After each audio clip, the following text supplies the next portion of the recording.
Hello everyone. अक्टूबर 2025 में ministry of finance और institute of economic growth ने कौटिल्य इकोनॉमिक कॉन्क्लेव ऑर्गेनाइज किया था, जिसके इनसाइट्स हम आज इस वीडियो में देखने वाले हैं।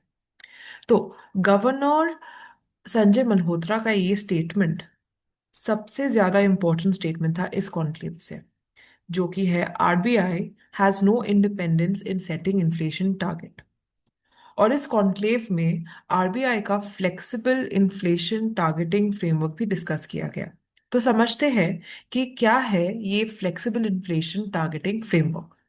तो इसे अडॉप्ट किया गया था इन अगस्त 2016। इसमें medium term target of CPI inflation रखा गया था एट 4%। और इसमें टॉलरेंस बैंड रखा गया था ±2%। मतलब 4% ±2%। तो ये आपका आता है 2% से 6%। तो इस टॉलरेंस बैंड का मतलब क्या है?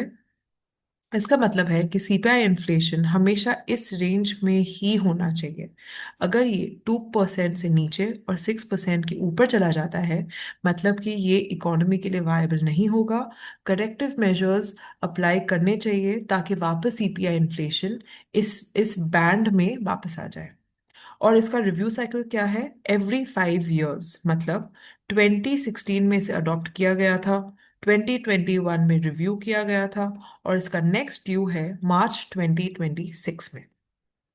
तो गवर्नर संजय मल्होत्रा ने क्या रिमार्क्स किए थे? तो पहला था कि RBI has no independence in setting the inflation target. मतलब गवर्नमेंट जो है वो टारगेट सेट करता है, और आरबीआई वो उस टारगेट को अचीव करने के लिए पॉलिसीज इंप्लीमेंट करता है। तो RBI implements the policies to achieve this target set by the government. और मॉनेटरी पॉलिसी कमिटी में दोनों आरबीआई और इंडिपेंडेंट मेंबर्स है। मतलब एमपीसी में 6 मेंबर्स है, जिसमें से 3 आरबीआई को बिलोंग करते हैं और 3 इंडिपेंडेंट मेंबर्स है जो गवर्नमेंट को रिप्रेजेंट करते हैं।